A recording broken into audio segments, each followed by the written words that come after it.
Resenha do Yes. Alô, resenheiros! Aqui nós estamos com ele, que veio lá da gringa, Eric Celestino. Mas vamos com aquele nosso combinado. Curte, comenta, compartilha, segue. Nós estamos na meta aí de 1.000 inscritos pro canal, hein? Resenha do Yes, o podcast do Multiartista. Alô, resenheiros! Diva Lu pro mundo, Eric. Fala, galera. Um prazer estar aqui.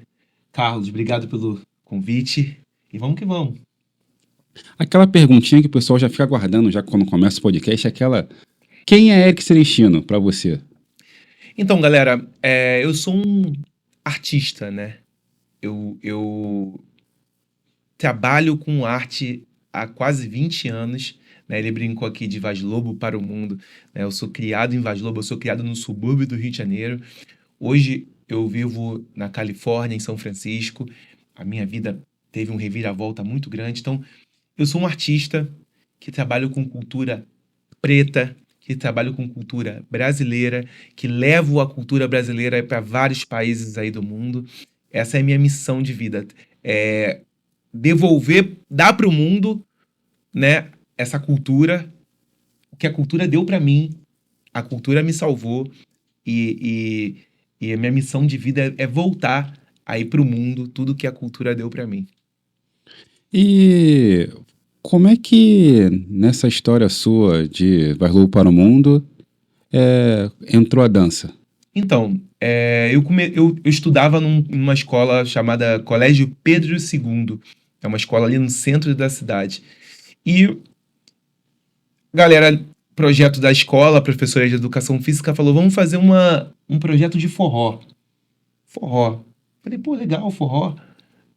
Eu comecei a treinar forró. Nessa, meu pai falou comigo assim, Eric, eu queria começar a fazer aula de dança de salão. Só que ele tava com vergonha de fazer dança de salão sozinho, né? É esse tabu pros homens, né? Tipo, fazer dança de salão, dançar, né? O homem latino, macho man, né? Pô, Sim, o cara, dançar não é coisa de homem, aquelas coisas antigas, né? Que a gente já sim. caiu por terra há muito tempo. E ele me chamou pra ir junto com ele, eu fui com ele. Então, foi ao mesmo tempo. Eu tava num projeto de forró da escola, eu comecei a fazer aula de dança de salão ali no centro da cidade. E aí, dali começou. Eu comecei a fazer uma aulinha, outra, fui começando a melhorar, recebi um convite pra ir pra lá, recebi um convite pra ir pra cá. Eu vim de Vaz Lobo, né? Zona norte do Rio de Janeiro. E eu andava por ali, Vaz Lobo, Madureira, Penha. Minha vida era ali, né? Uma situação financeira muito ruim, uma situação muito pobre, né? E com a dança, na verdade eu estudei numa escola boa, Pedro II, né? Segundo é muito bom. E na escola eu já comecei a ter acesso com outras pessoas, mas é aquele negócio, você via as pessoas que tinham uma condição melhor, mas você não tinha acesso àquilo. Quando eu comecei a dançar, eu comecei a ter acesso às pessoas. Então, por exemplo, uma aluna chegava pra mim e falava assim, Eric, vamos lá na minha casa numa festa, queria que você fosse pra dançar com a gente, beleza, pum. Aí eu ia, aí pum. Então, comecei a ganhar dinheiro, as alunas falavam, eu vou te contratar para você dançar comigo no baile. E eu comecei a ganhar meu dinheiro. Então, esse processo, a dança, eu sempre falo que a dança de salão, ela salvou a minha vida. Porque foi ali na dança de salão que eu comecei a crescer como pessoa, comecei a ver outras coisas, comecei a vislumbrar novos horizontes. Então, eu sou muito grato à dança, né? Muito grato. Então você falou que deu a dança de salão, mas como que entrou o seu carro-chefe, que é o samba? Então, eu sou do subúrbio, né? O subúrbio, eu sou do subúrbio, e no subúrbio do Rio de Janeiro, é muito difícil você ser do subúrbio e você não ter uma ligação com o samba. A gente vê o samba em todos os lugares. Minha mãe, eu era pequeno, minha mãe me levava pro pagode com ela, e eu dançava com ela. Então, eu sempre falo que a minha mãe foi minha primeira professora de dança, porque eu ia pro pagode com ela e ela me ensinava a dançar o dois pra lá, dois pra cá, aquela malandragem do samba. E isso não é o que você não aprende isso na escola. Tem coisas que você não aprende na escola, tem coisas que você aprende na vida. E esse jogo ali do subúrbio, o subúrbio é uma escola, né? Quando você anda ali no subúrbio, você anda ali em Vaz Lobo pra Madureira, você pega aquela Edgar Romero ali, aquilo ali é perigoso. De um lado tem um morro, do outro lado tem outro morro. Sim. Você anda aqui, ó. Isso é samba. É atenção, é malandragem, é esperteza, é você saber andar Onde pelos ir. lugares, saber onde ir, saber onde você pisar, saber como você pisar, saber, atenção aqui, ó. O sambista, ele não tá aqui, não tô sentado De aqui bobeira. de bobeira. O sambista tem essa malandragem, essa esperteza. E a escola é o subúrbio. A escola é o subúrbio. Então, eu ser criado no subúrbio do Rio de Janeiro, isso é a minha maior escola. Porque eu fui no Império Serrano desde pequenininho. Todo mundo sabia que ali na frente do Império Serrano vendia água, o Guaraná mais barato. Sim, sim. Entendeu o que eu tô falando? Até hoje vende, né? até hoje vende. Então, são coisas que só o subúrbio vai te ensinar. Você sabe aonde ir, você sabe aonde você pisar, você sabe entrar, você sabe sair. Isso é a escola do subúrbio, é a escola da vida do subúrbio, do pobre. Você escuta o tiro, você já sabe de onde vem. Eu tava com a minha- É fogos, é tiro. fogos, é tiro, o teu ouvido é aguçado, tua visão é aguçada. E isso reflete na dança. O samba é uma dança. Não é uma dança. Eu não falo que é uma dança difícil. O samba é uma dança simples, mas é uma dança complexa. Sim, Entendeu? sim, Não é sim. difícil. O samba é uma dança complexa. O samba você tem que ter velocidade na perna, força na perna. Como que você pega a força na perna? Andando, cara. Não tem dinheiro da passagem pra ir de Madureira pra Vaz Lobo, tem que ir andando. Tem que subir o morro. Aquilo ali fortalece Andando. a perna. Como que a rapacista tem aquelas pernas bonitonas? É subir no morro, é geografia. Então, o samba tem uma parte. Eu ensino samba para pessoas no mundo inteiro. Eu viajo o mundo ensinando samba. Mas tem uma coisa que você só consegue. Tem uma partícula que você só consegue aprender aqui no Rio de Janeiro. E digo mais, no subúrbio. Tá ligado? No gueto, que nem eles falam, né? No gueto. Eles usam gueto, essa palavra lá fora, né? Então, é essa escola. O subúrbio é a escola da vida, né? É a escola do samba. O samba é subúrbio. Então é ali que começou a minha relação com o Tem que samba. beber na raiz, né? Não tem jeito, pra você melhorar, evoluir, mudar de nível, tem que beber na raiz. Exato, exato. E como é que começou você torce pro Império Serrano? Eu sou Império Serrano de coração. É minha escola de coração. Eu trabalhei muitos anos no carnaval, saí em escolas como Vila Isabel, adoro a Vila Isabel. Trabalhei em escolas como Beija-Flor, anos na comissão de frente da Beija-Flor. Como é que é já que você pegou esse gancho, como é que é dançar na comissão de frente? Cara, é a minha paixão. Eu vou falar pra você, né? Os guardiões do samba no pé são os passistas, né? Os passistas são são os guardiões da dança do samba no pé. A bateria são os guardiões do samba, a música de samba, né? Eles trazem a música, o enredo e tudo mais. Mas a comissão de frente é a minha paixão. Foi o que eu sempre trabalhei no carnaval e é o que eu amo fazer, né? É uma responsabilidade muito grande você vir na frente da escola, contando a história que o enredo tá passando. Então, tanto que a comissão de frente é um quesito único, tem sua pontuação própria. São 4 nota 10, né? Exatamente. Então, a comissão de frente tem uma função muito importante, que é contar a história. Quem tá recebendo a escola de frente ali na Sapucaí, quem não conhece o sambódromo, né? São 2 arquibancadas, uma de cada lado, e a gente vem assim pelo meio. Quem vem na frente é a comissão de frente, ela vem contando a história da escola. Então é uma responsabilidade muito grande. Isso me fascina, porque ali na comissão de frente você não trabalha só dança.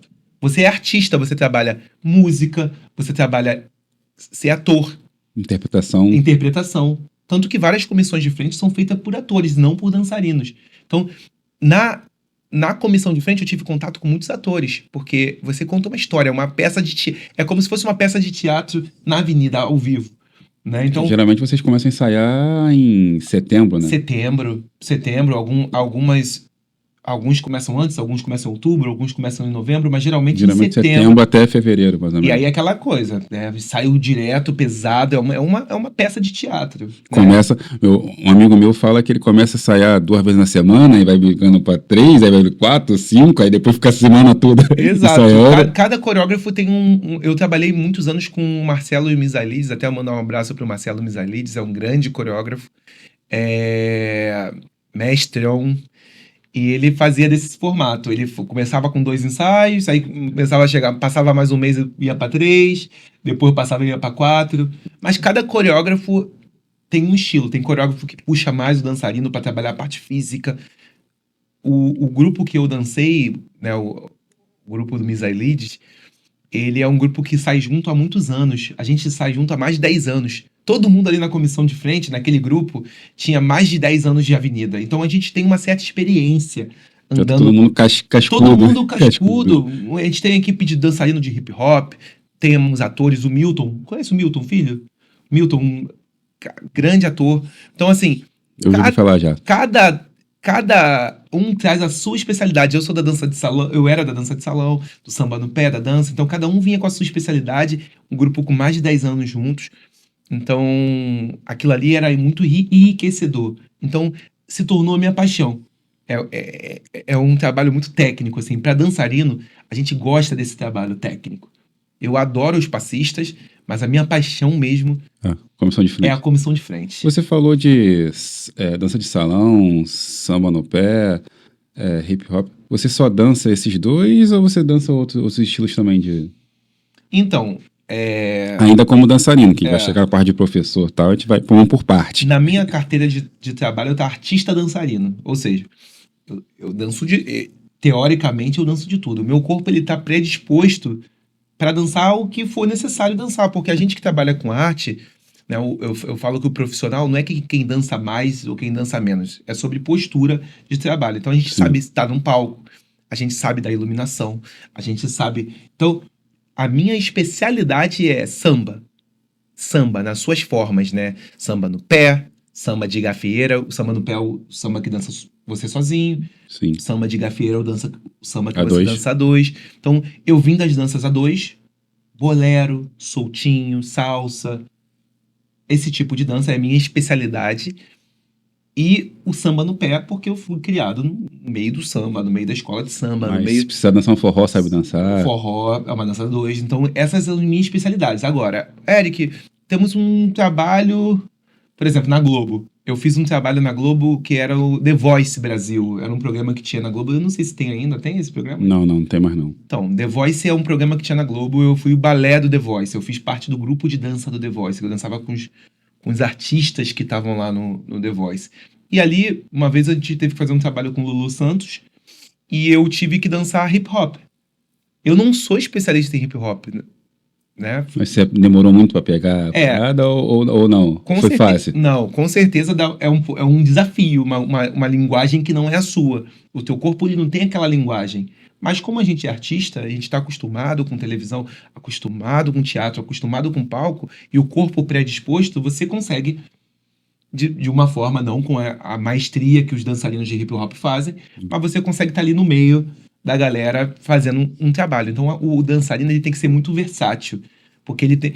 A gente, viver de dança não é fácil, viver de arte não é fácil. Não, fácil mesmo. Então, você tem que estar ali versátil para você pegar o dinheirinho, né? Tu precisa Sim. viver, tu precisa Pega pagar aquela tuas fartela, contas. então tem que Não se virar nos aquela 30. Tu tem que estar ali para você... Fazer um contato, fazer um network, conseguir uma outra oportunidade e tal. Para fazer um show de hip hop aqui não sei onde. Você tem que estar... Se você não tem ninguém pra indicar, eu vou. Eu vou, se eu puder fazer, eu faço. Claro que tem coisas que tu não tem como fazer, mas sim. liga pros amigos de hip hop, olha, eu tenho um show de hip hop pra fazer, pode me ajudar? E aí tu tenta Quem fazer o precisa melhor. da área e tal. Só que é aquilo, o artista ele não quer fazer nada feio. Então se você sente que não vai dar pra você, Aí, não faça. sim. Pisa onde teu pé alcança, né? Vai até onde teu pé alcança. Sim. Então eu sou dessa teoria. Então, Eric, vem fazer um show aqui, pros gringos, no hotel... de tango, não, valsa vienense, beleza, eu vou pesquisar, eu vou montar um show. Agora, vem dar uma aula. Aí eu já acho diferente. Aí eu já acho que você tem que ter uma responsabilidade com aquilo que você tá fazendo. Então, Eric, vem dar uma aula de hip hop aqui em Madureira. Pô, não tem como. Não é a sua área. Pô, amigo, vamos lá dar aula lá, pô, Madureira. Você pode até estar lá auxiliando ele, mas não tá. A gente, artista, tem que ter responsabilidade, né? São pessoas, você como professor de dança, é uma outra responsabilidade. Você tem que estar ali, olha, amigo, olha, tá entendendo? Olha, é um corpo que tá sobre meus cuidados. Um aluno é um corpo que tá sobre seus Sim. cuidados. Então, se eu não sei o que eu tô fazendo, é muito perigoso, né? Você falou aí que você dá aula de todas essas modalidades que você falou. Ou só dá aula só de algum... Eu dou aula de dança de salão.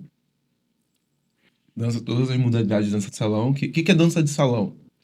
Para vocês que estão assistindo, não são da dança. Sim. Dança de salão é bolero, samba de gafieira e soltinho. Esses 3 ritmos são considerados danças de salão, né? Quando eu comecei, tinha os ritmos quentes. O que eram os ritmos quentes? Salsa, forró e zouk. Sim. Então, se você for num baile de dança de salão, um baile no Rio de Janeiro, para dançar dança de salão, vai tocar bolero, um baile completo, né? Um baile Sim. normal de dança de salão, vai tocar bolero, forró. Se você for num baile de banda, um baile com música ao vivo, vai tocar bolero, soltinho e gafieira. Algumas bandas tocam forró também. Mas se você for num baile com DJ, ele vai botar forró, salsa e zouk. Aí depende de cada baile. Então, basicamente é isso. Alguns bailes botam um tango ou outro. Mas aqui no Rio de Janeiro é bolero, soltinho, gafieira, forró, salsa e zouk. Desses ritmos todos, o único que eu não sou especialista é o zouk. Eu não sou especialista em zouk. Eu sei dançar zouk, né? Se tiver que fazer um show de zouk, eu faço um show de zouk. Mas eu não sou especialista. Então eu prefiro não ensinar. Sim. Por incrível que pareça, em muitos anos atrás eu já ensinei zouk. Porque na minha cabeça na época era diferente. Eu achava que eu precisava ganhar o dinheiro, eu precisava pagar as contas. Eric, eu preciso de um professor de zouk. Eu fui. Hoje eu não concordo com isso. Então eu não dou aula de zouk. Mas atualmente eu só dou aula de samba no pé, samba de gafieira e forró. São os 3 ritmos que eu levo pra fora pro mundo. Eu foquei nesses 3. Sim. Você falou questão de... a gente estava conversando antes de começar o episódio. Você falou que também você teve aula de... inventou também de ser administrador de dono, empresário, proprietário de escola de dança. Como é que foi essa experiência sua na sua carreira como dançarino, professor, coreógrafo? Como é que foi essa experiência aí? Então, eu tive... Primeiro eu abri um estúdio pequeno, no centro do Rio de Janeiro, ali no bairro de Fátima. Meu pai tinha, na época, ele tinha um sebo pra galera nova que não conhece, nova, é uma loja de livros antigos, né? Livros usados. Bem baratinho. Baratinho, disco de vinil, coisas antigas, tipo um antiquário, né? Mas o sebo a galera nova não chega pra minha filha, eu falei, teu avô tinha um sebo. O que é sebo, pai? A galera nova não conhece, mas antigamente, antes da internet, essas coisas que hoje você vê audiobook, não sei o quê, o livro era muito importante. Sim. Né? Espero que volte, né, essa moda do livro, né? Porque agora ninguém quer mais ler livro, todo mundo... O pessoal agora pode até ler, mas ler pelo celular. Pelo celular. Então, assim, meu pai tinha uma loja que era um pouco grande, eu peguei metade da loja dele e fiz um estúdiozinho pequeno de dança. Foi a minha primeira experiência como administrador. Porque na dança você tem você pode ser dançarino, funções. Você pode ser coreógrafo, você pode ser professor, você pode ser administrador, dono de escola, empresário da dança. Né? Um dos meus mestres falava assim, você é um empresário da dança. Então, eu comecei a viver esse outro lado, que era administrar uma escola. Então, ali eu comecei a ter noção de quantos alunos você precisa para pagar a conta de luz, quantos alunos você precisa para pagar a conta de água, quantos alunos você precisa para pagar o aluguel. Então, eu comecei a entender o outro lado, né, administrativo. Nunca estudei propriamente dito administração, mas eu com a vida. Fui aprendendo, administrando a escola, errando. Acertando. Tem que botar mais alguma coisa aqui, tá faltando dinheiro aqui, pá. Então aquilo ali foi uma escola para mim. Logo depois eu abri uma escola grande no centro da cidade, que era ali na Marechal Floriano, ali com a Rua dos Andradas. Bem na esquina, assim, eu tinha um sobrado e eu abri uma escola bem grande, e ali aquela escola ficou por uns 3 anos, né? E aí foi legal, porque eu tinha um estúdio, que era uma escola pequenininha, que era mais fácil de administrar, e daí eu fui para uma escola grande, que tinha vários professores, porque no estúdio era só eu dando aula. Tinha meus alunos, eu tinha muito aluno, eu sempre tive muito aluno, graças a Deus. Eu não me considero um professor excelente, mas sempre tive sorte. Tá ligado? Sempre tive Foi sorte, não, foi trabalho. Foi trabalho. É trabalho, foi sorte, não, trabalho. Então sempre foi pra mim ali, sempre deu certo. Eu sempre tive muito aluno, tanto aqui no Brasil quanto fora. Tem uma frase que eu sempre passo assim, eu sempre lembro. A sorte sempre me encontrou trabalhando, então foi trabalho, foi trabalho. Exato. Sempre, alguma coisa sempre aconteceu que eu tinha muito aluno, sempre tive muito aluno. Todo mundo brinca, os profissionais da dança brincam comigo. Pô, o Eric tem muito aluno. Sempre foi uma característica minha, né? Eu tenho algumas estratégias que eu fazia inconsciente. Hoje, com muitos anos de dança, eu entendo quais são as minhas estratégias para ter muito aluno, mas eu fazia isso inconsciente. O que eu fazia? Eu dava autonomia para os próprios alunos. Então, por exemplo, galera, vamos fazer um passeio da nossa turma depois da aula? Só que em vez de eu centralizar em mim todas as responsabilidades de organizar o passeio, eu fazia um aluno organizar o passeio, o outro aluno organizava o transporte, o outro aluno... O lanche. Então, os alunos, eles começavam a se sentir parte da família. Da nossa turma de dança, eu fazia isso inconscientemente. Hoje eu faço conscientemente, mas antigamente eu não sabia que eu fazia isso. Então, eu dava autonomia para os alunos. Você pode resolver isso para mim? Você pode resolver aquilo para mim? Eu ia passando responsabilidades que teriam que ser minhas para os meus alunos. Então, o que acontecia?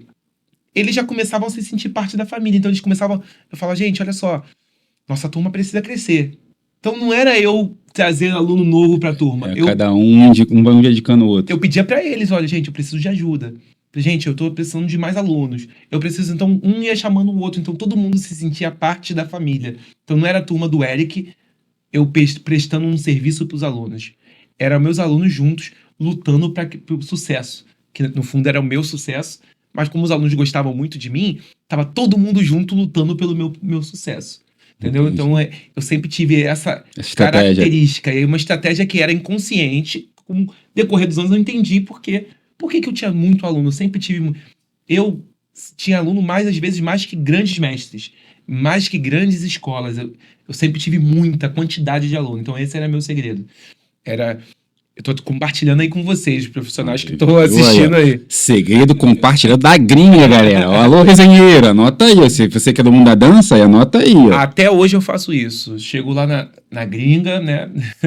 Anotar aqui, ó, no caderninho aqui, ó. Eu chego e passo a responsabilidade para meus alunos. Gente, vamos fazer um passeio? Vamos. Quem vai organizar? Eu fico organizando. Quem vai fazer isso? Quem vai fazer? Eu podia fazer tudo. Mas isso faz todo mundo se sentir parte do coletivo. E isso é muito, muito interessante, né? Sempre me rendeu muitos alunos. Você falou que uma coisa que você mais ama na dança é coreografar.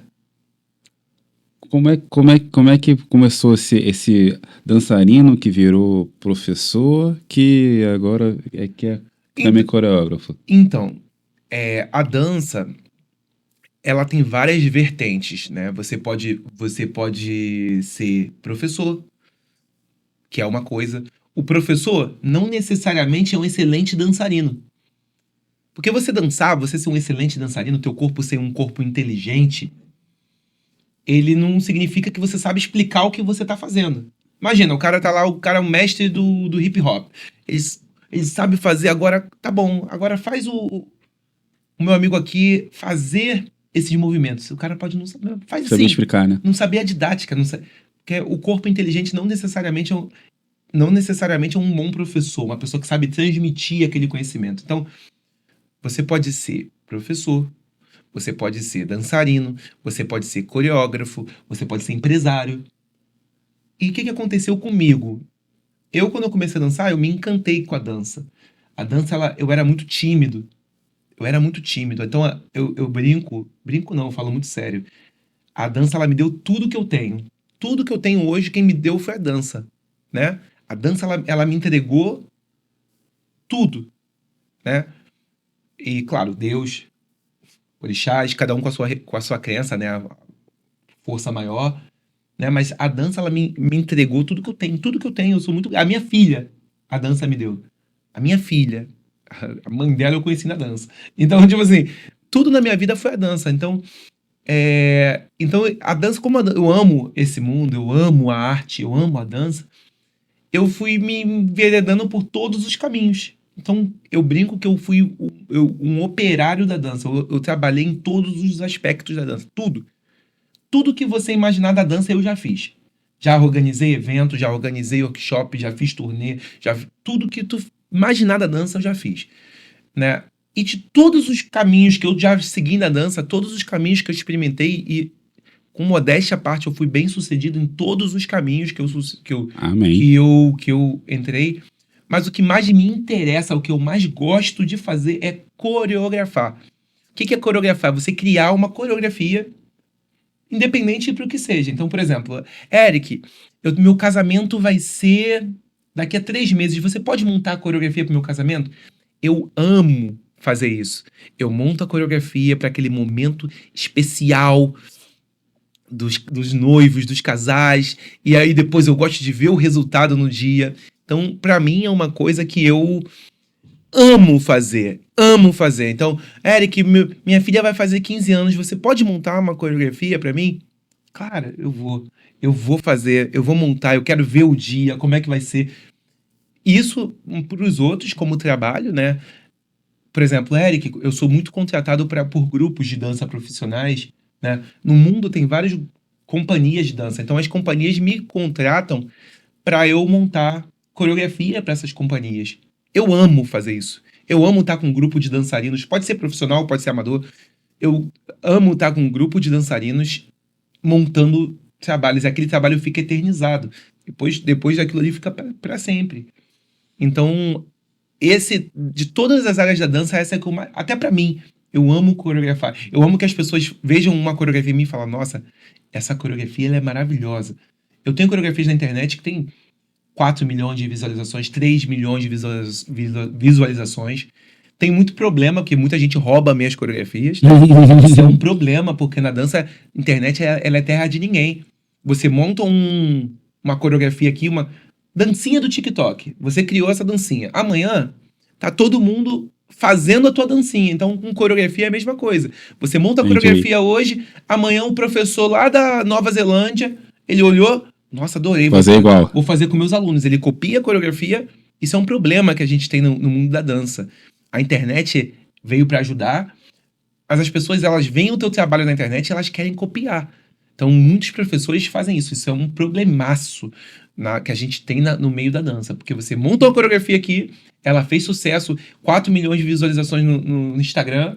Amanhã, todo mundo quer reproduzir aquela coreografia para ter muita visualização também. Antes de a gente falar de turnê, eu acho que a gente precisa falar de alguns trabalhinhos. Você trabalhou na Copa do Mundo, trabalhou também nas Olimpíadas. Como é que foi essas experiências de trabalhar nesses grandes eventos mundiais? Antes de a gente viajar, sem sair do lugar? Mas claro. Esse gancho aí. Então, como eu falei, eu tenho quase 20 anos de dança, né? Quase 20 anos trabalhando com isso. Então, fora que eu danço desde que eu nasci, né? Mas quando eu comecei a ser profissional, tem quase 20 anos que eu tô contando, né? Então, nesse meio tempo, eu fui fazendo vários trabalhos, em todos os áreas. Eu coreógrafo, como não sei o que lá. Então, alguns trabalhos grandes que eu fiz, que foram experiências incríveis, foi, por exemplo, a Copa do Mundo de 2014. Eu dançar na Copa do Mundo. Aquela experiência, pra mim, foi... Foi abertura ou encerramento? Encerramento, foi marcante. Primeiro que a Copa do Mundo foi no Brasil, né? Eu pude experienciar uma Copa do Mundo no meu país, né? Segundo que o Brasil saiu da Copa do Mundo, não estava na final. Eu acho que foi até aquele ano que ele perdeu de 7-1. Sim. Foi um ano, então foi muito chocante eu chegar na final do Maracanã e a minha seleção brasileira não estava lá, né? E todo esse processo foi maravilhoso. Eu fui um dos assistentes coreográficos da Copa do Mundo também. Então eu fui assistente coreográfico. Eu não só dancei, como eu fui assistente coreográfico. Eu assisti o coreógrafo, ajudei ele a montar a coreografia, e foi uma experiência absurda, porque eu, naquela época, 2014, aí já tem mais de 10 anos, 11 anos. 11 anos. Então, cara, eu tô ficando velho. Né? E Eu aí, queria falar isso não, mas... eu queria falar não, mas tá ficando velho. Então, aquilo ali pra mim foi a primeira experiência que eu tive com dança muito grande. Um evento muito grande. Então, um detalhe, por exemplo, o som, quando é num lugar aberto, o som, ele se propaga, quando é um lugar muito grande, ele se propaga não tão rápido como a luz, né? Então, tipo, eu escuto um som aqui, quem tá lá do outro lado escuta outro som. Então, esse trabalho na Copa do Mundo foi a primeira vez que eu dancei com um ponto eletrônico, porque todos os dançarinos tinham que escutar a mesma música pra executar a coreografia. Imagina, ao mesmo tempo. Sendo que se eu tivesse de um lado do Maracanã, o dançarino estava do outro lado, tinha um delay. Então a música não batia igual pra todo mundo. Então, para que todo mundo dançasse a mesma coreografia, todos os dançarinos, que eram centenas de dançarinos, tinham um ponto eletrônico para escutar ao mesmo tempo a mesma música. Isso pra mim foi uma coisa assim, na época. Hoje eu já tô acostumado a trabalhar com ponto, já trabalhei em vários eventos com ponto, mas naquela época foi a primeira vez que eu trabalhei com ponto. Eu fiquei assim, uau, todo mundo tinha que ensaiar, cada um com ponto. Para escutar a mesma música, os mesmos comandos dos coreógrafos. Então, assim, foi incrível aquela... Aí eu lembro que E outra coisa, você entrar no Maracanã, eu nunca tinha entrado no Maracanã, no estado. Eu tinha ido no Maracanã várias vezes, mas eu nunca tinha entrado no gramado. Sim. Então aquilo pra mim foi uma experiência, sabe? Pisar naquele lugar que... Sagrado. Eu acredito em energia, sabe? Eu acredito em ancestralidade, eu acredito... Então, eu senti aquela energia ali do Maracanã, que é um lugar muito simbólico pro carioca, pro brasileiro. Falando nisso, qual é o seu time de coração? Flamengo, sou flamenguista. Aí sim. Flamenguista. Aí sim. Então, aquilo ali, aquele trabalho pra mim foi incrível. Eu cheguei no Maracanã, eu fiquei assim, meu Deus do céu, eu tô dançando no Maracanã. Eu olhei pro lado, tava a Mariah Carey. Nossa. Cantando. Não, a Mariah Carey não, a Shakira. Ela que tinha a música da Copa, sei lá. Sim. Então, a Shakira tava do meu lado, assim, pequenininha, baixinha, mas eu dançando com a Shakira do meu lado, o Santana, que é um guitarrista famoso, do meu lado. Então, tá no meu currículo. Tá lá, eu dancei com a Shakira, eu dancei com o Santana. Isso foi Ivete Sangalo, Carlinhos Brown, Black Eyed Peas. Os caras estavam ali do meu lado, e eu dançando, e eu fazendo uma coreografia, e os caras do meu lado, eu não sabia se eu olhava, se eu dançava, aquela confusão. Eu já tinha experiência de carnaval, e pra mim o carnaval é o mais difícil, porque só quem entrou na Sapucaí lá é complicado. sabe como que é. Você, ainda mais na comissão de frente, que os fotógrafos ficam na frente da comissão de frente. Então, quando você dá a largada na Sapucaí, a concentração tem que estar 100%. Geral começa a tirar foto. E aí, os flashes, você fica cego. E as pessoas gritando. Então, quem faz carnaval, pra mim, a experiência mais difícil é o carnaval, porque adrenalina, muita gente gritando, gente falando oi, tchau. Então, o dançarino ele tem que ser muito concentrado ali pra dançar. A concentração tem que estar 100%. Porque imagina, você tem gente de um lado, tem gente do outro, gente no camarote falando contigo, dando tchauzinho, aí a mulher passa dando um beijinho pra você, aí o homem já fala, não, é muita informação ao mesmo tempo no carnaval, é muita doideira. Então tu tem que fazer tua coreografia, parece que tu tem que estar flash na tua cara e tu fica cego. E no desfile, na competição, é de um jeito, a avenida, no desfile de campeões é de outro jeito. O carnaval é diferente. É loucura. Então eu já tinha passado pelo carnaval em 2014. Primeira vez que eu fiz comissão de frente foi em 2010. Então isso me ajudou muito. Mas o Maracanã é loucura, é aberto, é aquela coisa gigante. Então assim, foi uma experiência incrível. E aí, logo depois da Copa do Mundo de 2014, foi as Olimpíadas em 2016 no Maracanã também. Ali já foi mais tranquilo, porque... Já tava vacinado. Já tava vacinado. Então, isso que eu falo da dança, cada experiência que você faz vai te deixando mais profissional. Porque quando você vê aquilo de novo, você já fica... É que nem boxeador. O cara é boxeador. Você que não é boxeador, você vai ver uma mão vindo na tua cara, tu vai ficar... nervoso. Só que tu começa a ver aquela mão vindo na tua cara toda hora. Com o tempo... já não fica mais tenso quando você vê uma mão vindo na tua cara. Você já fica acostumado. É a mesma coisa com a dança. Tu tira ali aquela primeira impressão, depois tu já começa a ficar mais calmo. Então, nas Olimpíadas, eu me diverti. Então, nas Olimpíadas, eu dancei com... Você curtiu mais o Eu momento? curti o momento. Eu dancei no bloco do Bola Preta, né? Eu vim com o bloco do Bola Preta e aí foi uma diversão as Olimpíadas, porque ó, eu já estava acostumado a dançar com ponto, já estava acostumado com o Maracanã, tá dentro do Maracanã, aquela loucura gigante. Então, tudo foi muito mais fácil. Então, as Olimpíadas eu já estava, em 2016, 2 anos eu trabalhando muito, aquilo já me deixou... Foi muito, muito legal. E aí fizemos o Globo 50 anos, que foi... Acho que foi um pouco depois daquilo, eu não lembro exatamente a data. Sim. Que foi um outro evento grande. Acho que foi em 2015, se eu não estou enganado. 2015, o Globo 50 anos? Acho que foi 2015. Então foi antes. Eu sei que quando eu também fui pro Globo 50 anos, também foi um trabalho com muitos dançarinos, porque você coordenar muitos dançarinos é difícil. Pra gente que tá trabalhando é lindo, porque você convive com todo mundo, conhece todo mundo.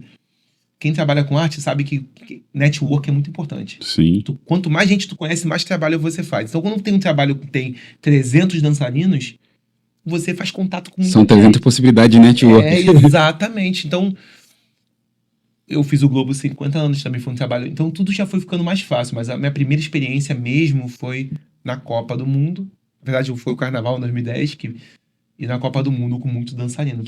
E já que você falou de Globo, como é que foi a experiência de trabalhar como dançarino na Globo, na TV Globo? Em programas, até fazendo, a gente fez junto figuração na novela e tal. Como é que foi essa experiência para você? Tanto o elenco de apoio como figuração, como é que foi essa Por experiência? acaso, eu conheci você na Globo. Foi um contato que agora, anos depois, eu acho que tem mais de 10 anos que eu te conheci na Globo.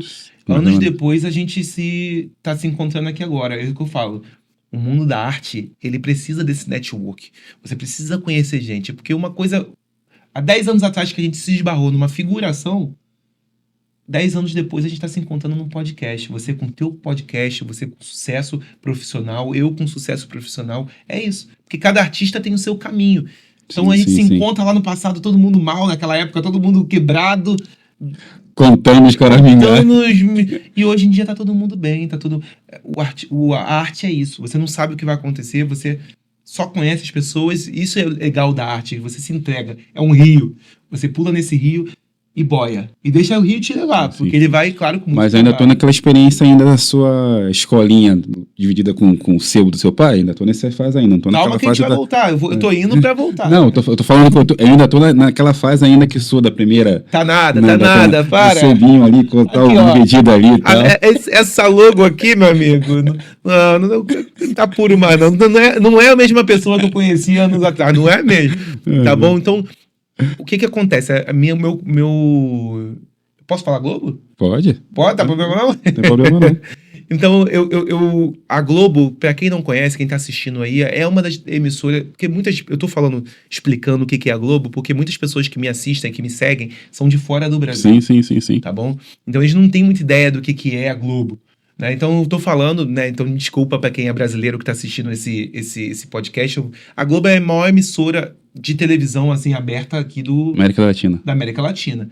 Né? Então o que acontece? Todo dançarino, ele quer dançar na Globo. Todo dançarino, ele quer aparecer na televisão, pô. O artista, ele quer aparecer na televisão. Hoje em dia, a Globo já não tá mais com aquela força toda. Porque as redes sociais estão vindo tomando o lugar da... Estão dividindo ainda. Estão dividindo o lugar. Ainda tem força, ainda né? tem força, mas ainda tá dividindo ainda. Então, assim, a Globo era a minha meta, né? Todo artista, ele quer aparecer na televisão, né? Então, foi isso. Eu comecei recebi o primeiro trabalho que eu fiz na Globo foi em 2009. Foi em 2008, 2009. Que eu era dançarino de uma equipe e aí teve um elenco de apoio. Eu fiz elenco de apoio Era um programa de comédia. Eu não lembro exatamente qual o nome. Um programa antigo de comédia da Globo. Tapas e Beijos. Eu não lembro qual era o nome do programa. Sim. E eu aparecia nesse programa dançando um bolero. Eu era bolsista da época. Eu era muito magro. Um cabelão, Então... Foi a primeira vez que eu fui pra Globo. Eu fiquei assim, meu Deus do céu. Toda vez que tu vai a primeira vez, você é artista, Dá você... um frio na barriga. Frio na barriga, tu fica deslumbrado. Eu entrando naqueles portões ali da Globo, eu acho que era o portão 2. 2 ou 3. E aí eu entrava naquele portão e tu ficava, caraca, e tu passava no carrinho de golfe, eu pedia te buscar e tu ficava com, sabe, aquela Sim. sensação, tu tá ligado? Sim. A sensação de estar ali na Globo e eu aí passava, via os artistas, entrava no estúdio, aquela mágica toda, eu, sabe, aquilo para mim foi mágico. Então depois daquela vez eu falei assim, eu quero estar na Globo, eu quero ficar na Globo. Quero voltar. Quero voltar. Então, foi acontecendo. Network, você vai fazer um trabalho aqui. Tem um elenco de apoio para fazer na Globo. Bum, bum, bum. E aí, nisso eu fui fazendo. Eu acho que eu fiz tudo na Globo também. Eu fiz elenco de apoio, fiz figuração. Eric, tem uma figuração para fazer, precisa de forró. Vamos, vou fazer. Porque quem já fez figuração na Globo sabe que não dá para viver com aquele dinheiro. É um dinheiro... Mas a gente ia porque queria aparecer, queria estar perto dos artistas, queria ver aquela mágica acontecer. Fica meio viciado, né, naquilo. Sim. Então, E também como dançarina, você aparecendo lá, você convertia com o Dalim, aumentar seu cachê fora. chegava fora, meus alunos, tudo, avisava meus alunos, olha, eu vou aparecer no programa tal. Aí todos os meus alunos ficavam na frente da televisão Tirar esperando fotos, meu professor, aí compartilhava. Então isso me dava um poder. Então a Globo foi isso, eu fiz quase todos os trabalhos, eu fiz muito trabalho na Globo, sabe? Dancei em novela, como elenco de apoio. A maioria dos trabalhos que eu fiz foi como elenco de apoio, porque o dançarino, eu não sou artista, Não é ator. eu não sou ator, eu sou artista, mas eu não sou ator. Eu não enceno, não dou fala, sabe? Seu corpo que fala. Então, Acho que quando você não o faria. meu corpo ele fala até mais do que muita palavra. Mas a Globo, então você ia como elenco de apoio, que era aquele dançarino, né? Balé. Então eu fiz balé do The Voice, eu dancei em várias novelas, eu fiz balé naquela novela. Foi até engraçado, teve uma novela que foi o Ícaro Silva, ele era um cantor de lambada e eu era o bailarino dele. Então a gente era elenco de apoio. Então foi muito legal a minha experiência com a Globo. Eu fiz vários produtos na casa, sabe? Dancei em várias coisas, coreografei na Globo. Meu sonho era a dança dos famosos. Na época, quem dançava a dança de salão era a dança dos famosos. Eu nunca dancei como elenco da dança dos famosos. Isso é um... Eu acho que eu realizei quase todos os meus sonhos com a dança. No Brasil. No Brasil e fora do Brasil. Mas um dos meus sonhos da dança que eu não realizei, olha, fica aí essa dica para quem estiver assistindo o podcast, eu quero ainda dançar na dança dos famosos. Mesmo morando fora do Brasil, eu volto pro Brasil para fazer dança dos famosos. Alô, Luciano Huck. Luciano Huck, Marcelo Grangeiro, olha só. Aí, ó. Assiste aí meu podcast. Eu quero fazer a dança dos famosos ainda, é uma coisa que eu vislumbro ainda pra mim. É um sonho ainda não realizado. É um sonho não realizado. Eu não dancei a dança dos famosos, mas eu coreografei a dança dos famosos. Então eu montei vários casais na dança dos famosos, eu coreografei esses casais.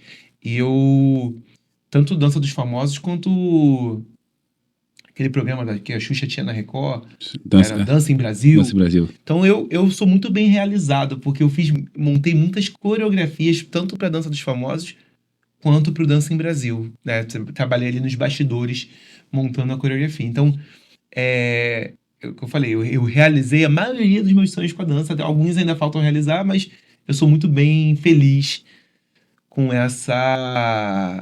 com as conquistas que eu tive, né? Agora que a gente já chegou na Globo, agora a gente já pode ir para sua experiência mundo, que são 12 países, então como é que é dançar? Primeiramente, como professor, o brasileiro é mais fácil de pegar a dança, tal, o samba, tal, ou o gringo? Ou não tem nada a ver isso? Olha, vamos lá, é uma boa pergunta, excelente pergunta.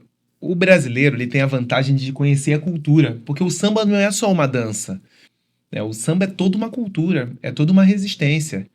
Meu avô foi preso porque estava andando com instrumento na rua. Entende o que eu tô falando? Sim. O samba ele foi marginalizado, ele é uma resistência negra, é uma cultura preta, é resistência. Então é toda uma cultura, é toda uma história.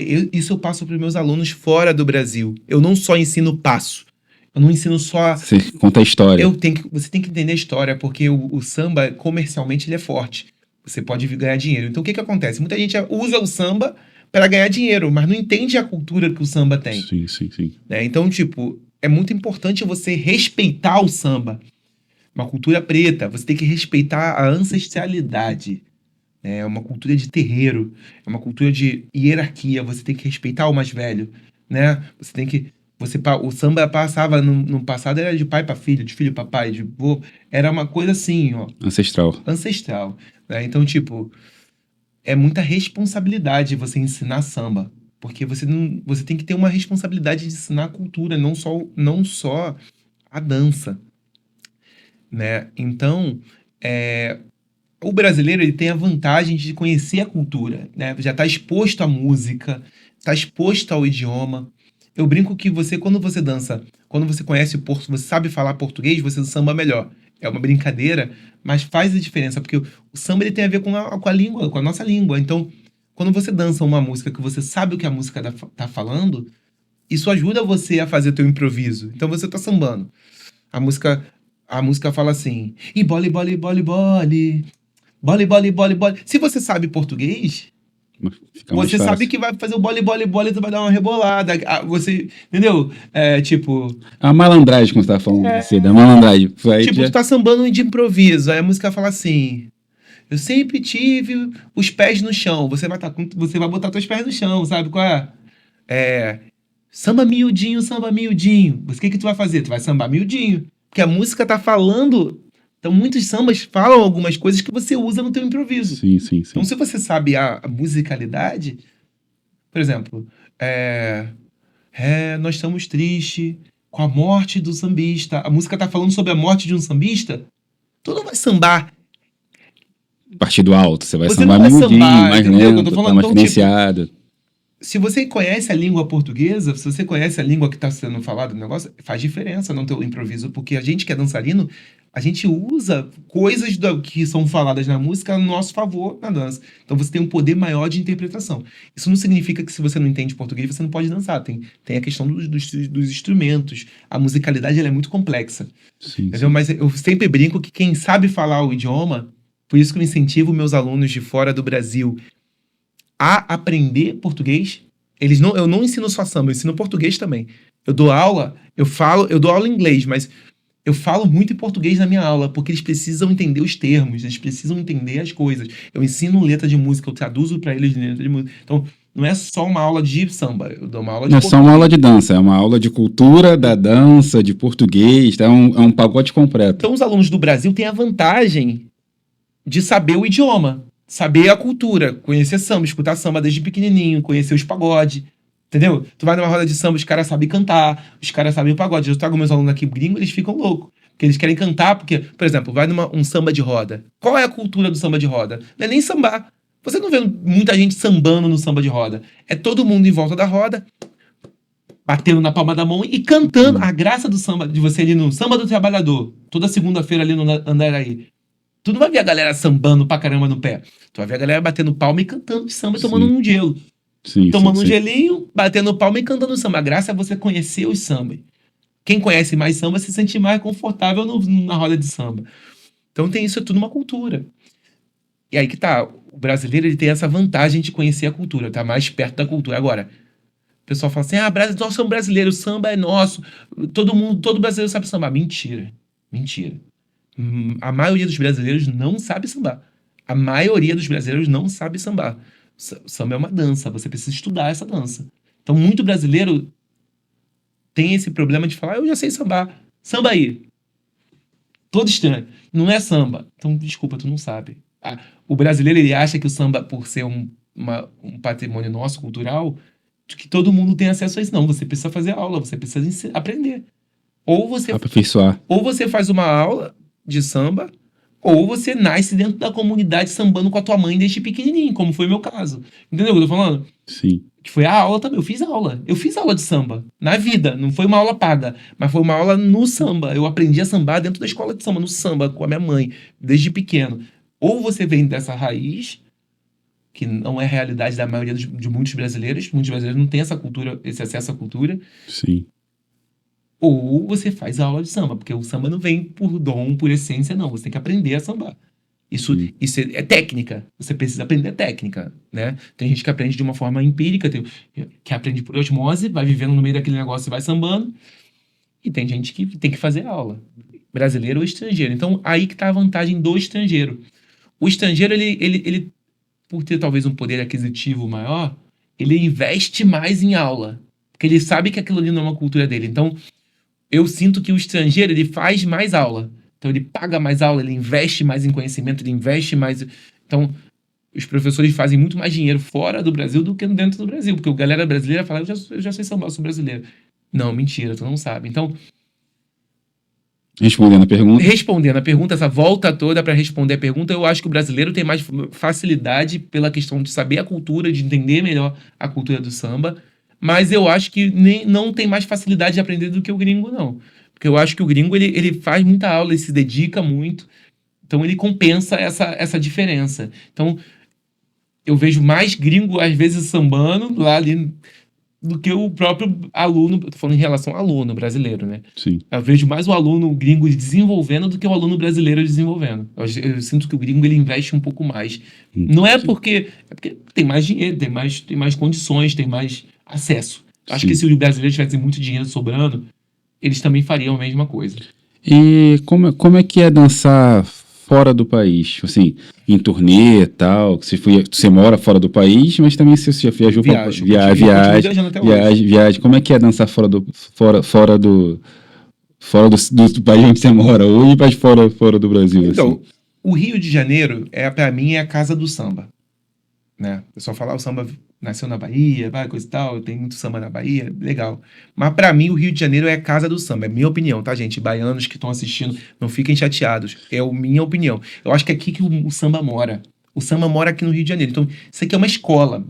Uma escola. Eu falo que aqui é a selva. Aqui é selva, mano.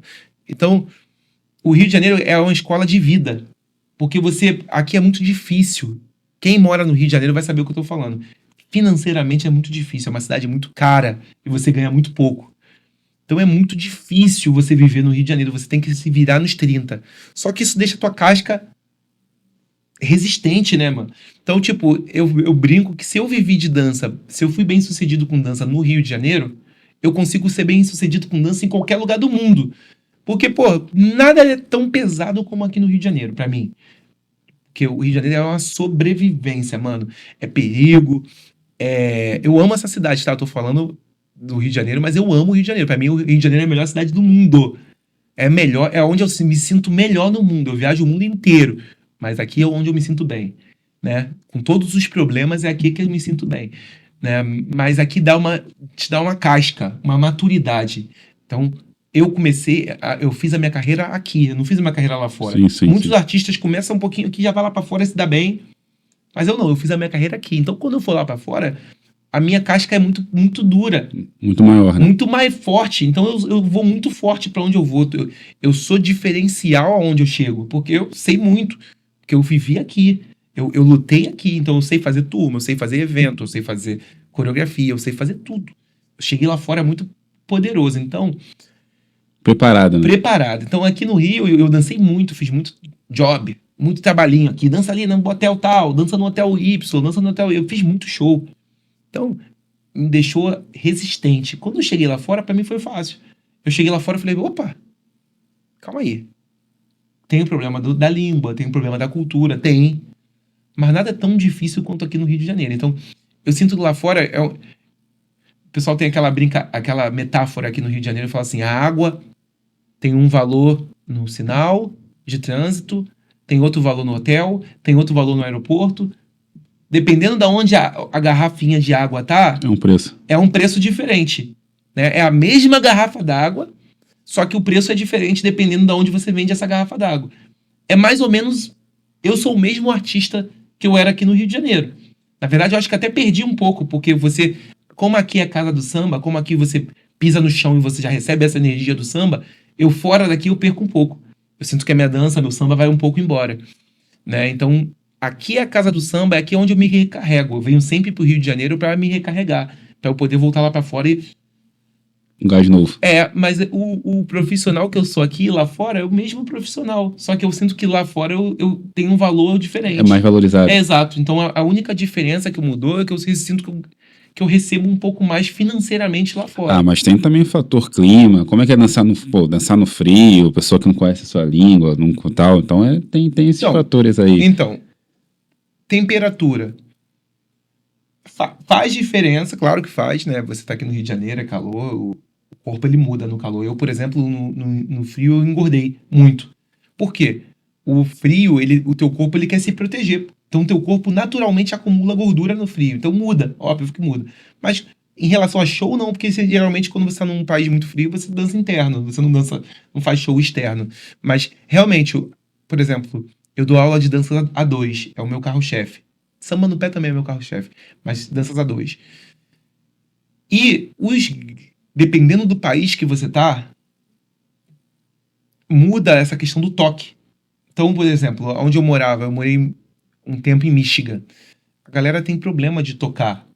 A galera tem problema, é um estado mais conservador. Então não tem essa coisa de toque, de abraço, de carinho, de afeto. Então aqui você vai dançar um forró, tu abraça ela, abraça ele, já cola a cabeça, todo mundo já está junto ali, dá naquela simbiose, já tá naquele jogo.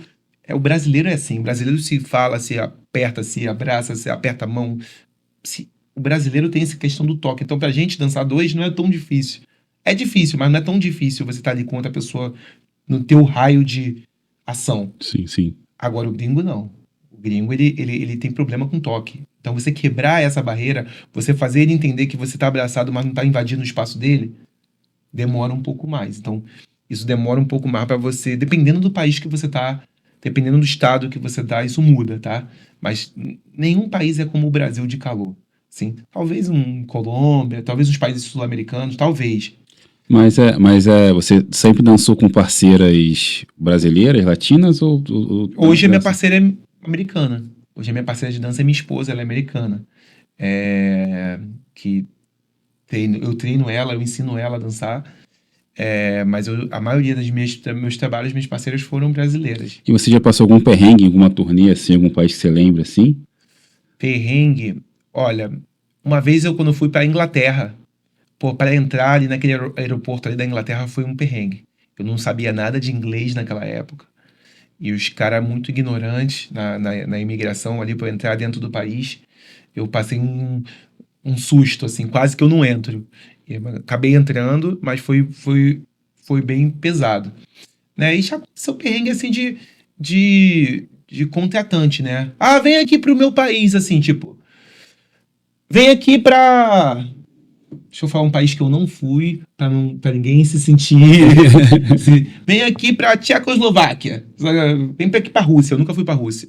Vem aqui pra Rússia, dar aula aqui pra minha comunidade. Beleza, eu vou. Aí chega lá, tu fica sei lá, tá muito frio, eles te botam num quartinho cheio de mofo e...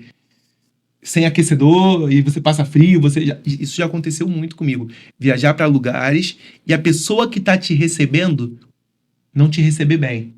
Isso é um problema, assim. Eu falo contra isso, eu tenho problema com vários contratantes me odeiam, porque como eu tenho muitos seguidores no Instagram, eu divulgo mesmo, eu explano mesmo os problemas que é. Porque eu falo assim pros contratantes, eu vou falar mais uma vez, muito contratante é chateado comigo por causa disso.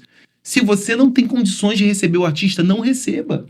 Não recebe, pô. Porque o artista tá vindo de outro país, por exemplo. Eu chegava do Brasil. Cheguei nos Estados Unidos, por exemplo, para dar aula. Pô, tô sem dinheiro, eu não tô em dólar, eu tô em real. Eu tô chegando lá sem dólar, não trabalhei ainda.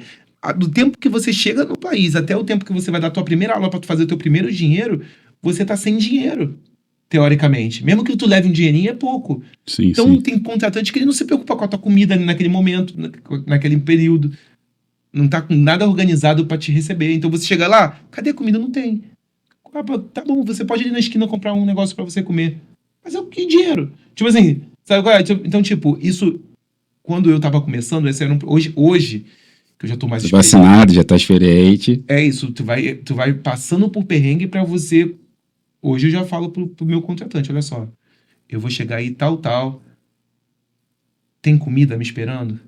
Tem alguém pra me buscar no aeroporto? Tem, eu já faço tudo organizado, porque não é nem maldade dos contratantes, não é nem maldade. Alguns são de maldade mesmo. Porque pra economizar. Alguns são de maldade, ainda mais por racismo mesmo. Você vê um profissional preto chegando no... Tá ligado? O cara trata como se fosse nada. Trata você como se fosse lixo. Já tive contratante que me mandou de mala, eu de mala andando pela cidade, o cara pegando um ônibus, 2 ônibus, 3 ônibus pra chegar na casa do cara. Então, saindo de aeroporto com 2 malas grandes, E o cara, em vez de me levar de carro até a casa dele, não, vamos pegar um ônibus, vamos pra ali. Eu com mala pesada, depois de 10, 15 horas de viagem, levando mala pela cidade, o cara fazer pra economizar um dinheiro, mano, pede um Uber. Você tá recebendo um artista na tua casa. Porra, cara. Pega um Uber, pede um Uber, pega um táxi. Pô, vai botar o cara pra depois de 10 ou 15 horas de viagem arrastar a mala andando pela cidade toda sem ter ido no banheiro direito, sem ter tomado um banho. Então, esses perrengues eu passei muito no começo. Hoje em dia eu já tô mais vacinado. Eu já falo, olha só, quando eu faço um contrato, alguma pessoa me contrata, eu já vou chegar, tem comida. Eu ajudo os contratantes. Os contratantes têm raiva de mim porque falam que eu reclamo. Não é que eu reclamo, eu ajudo eles. Olha, é isso. E não é que eu sou chato. É que você tem que... Eu ensino eles a receber o artista. O artista ele tem que ser recebido como artista e um artista preto mais ainda. Desculpa, vou falar. Você tem que tratar um artista que está chegando preto na tua cidade, no teu país, com todo carinho e amor, tá ligado? Então, tipo, eu tô te ensinando, olha só, é assim que se recebe artista. Eu não quero toalha branca, flores de rosa. Eu quero chegar e ter uma comida pra eu comer, pô. Eu tô velho, tá ligado? Eu já tô rodando muito tempo, cara. Então, tipo, eu não vou aceitar mais eu chegar e, tá ligado? Tem uns Cheetos aí, pode comer esses Cheetos aí que tem aqui em Cachorro quente e casa. tal. Tem um negócio... Cara, faz uma comida decente. Por que que eu tô falando isso? Vai parecer que eu sou mal. Mas eu faço assim com os artistas que eu recebo no meu estado. Quando o cara vai na minha casa, o cara recebe comida boa, do melhor, mano.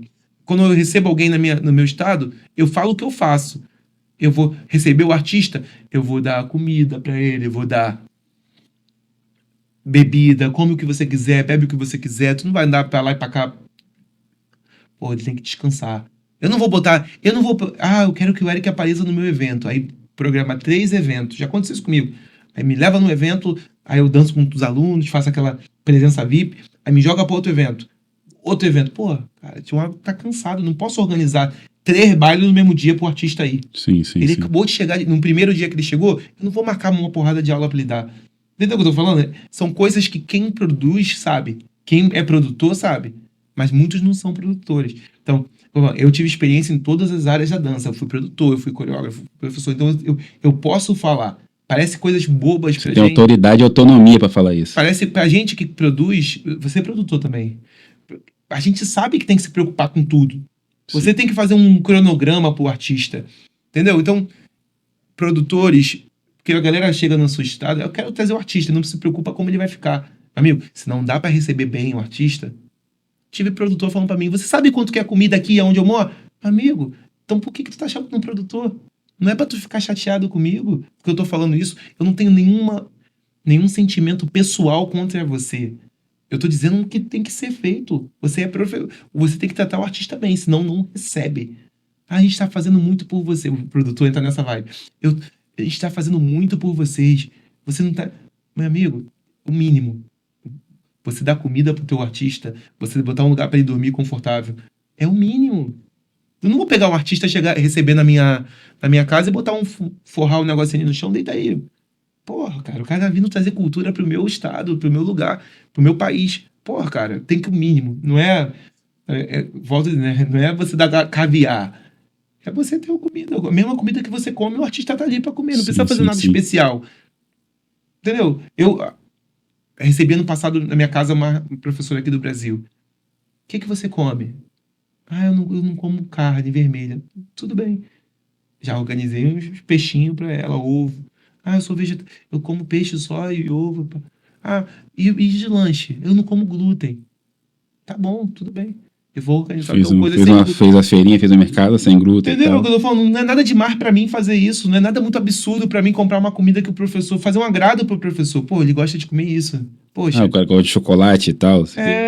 Então por que eu não posso comprar? Não é nada demais. Tu vai gastar o quê? Um pouquinho a mais? Entendeu o que eu tô falando? Tá aqui no Brasil, vai gastar o quê? R$100 a mais pra você comprar uma coisinha especial pro cara que tá trazendo a cultura dele pra você... que vai fazer você ganhar uma porrada de dinheiro nas tuas costas, porque eles ganham dinheiro nas tuas costas. Então, tipo, mano, então produz direito, faz um negócio bem feito. Então, eu já passei vários perrengues e hoje eu sou uma voz contra, e muitos produtores não me entendem, falam assim, o Eric tá contra os produtores. Eu não sou contra os produtores. Produtores, eu não sou contra vocês. Eu não tenho nada contra vocês.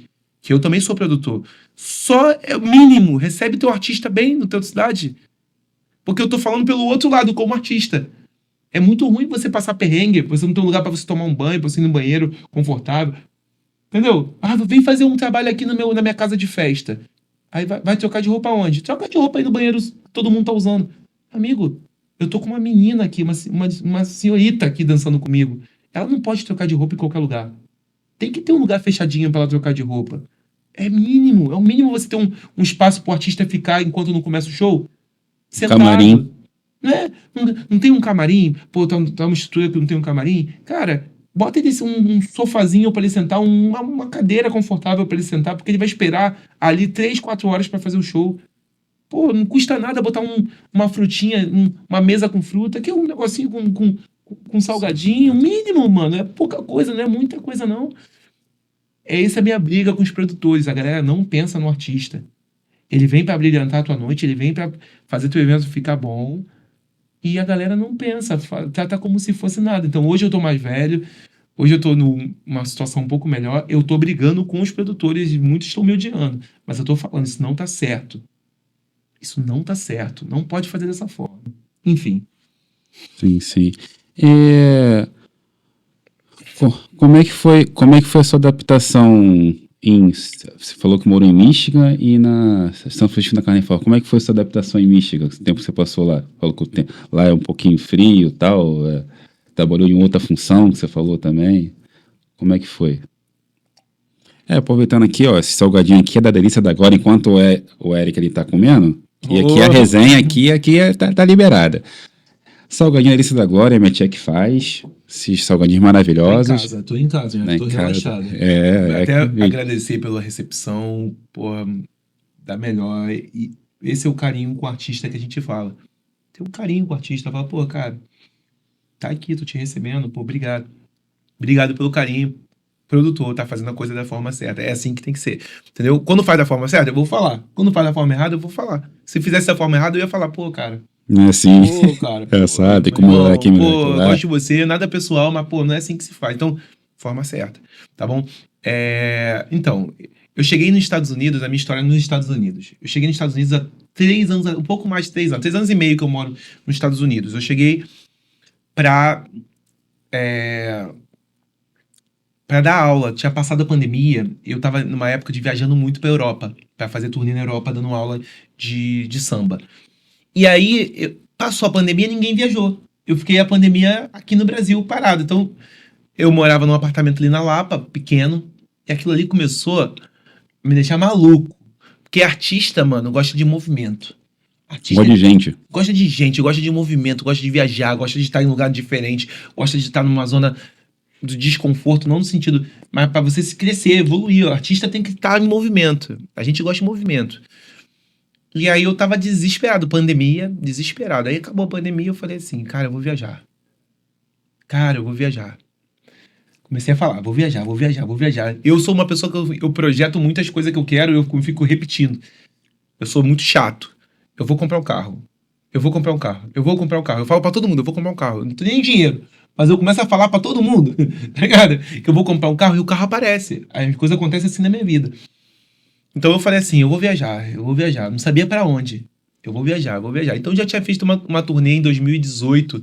Eu dei aula no maior congresso de samba fora do Brasil, do mundo, que é o International Samba Congress. E eu fui dar aula nesse congresso, na Califórnia, em Los Angeles. E aí quando eu fui dar aula nesse congresso, eu fiz uma turnê nos Estados Unidos. Eu fui pra Nova York, fui pra Miami, fui pra alguns lugares dos Estados Unidos, pra São Francisco. E conheci algumas pessoas, aquilo que eu tava te falando, o artista ele precisa do network. Conheci essas pessoas. E aí comecei, vou viajar. E falei com uma menina, o nome dela é Tainá. Ela é meio americana, meio brasileira.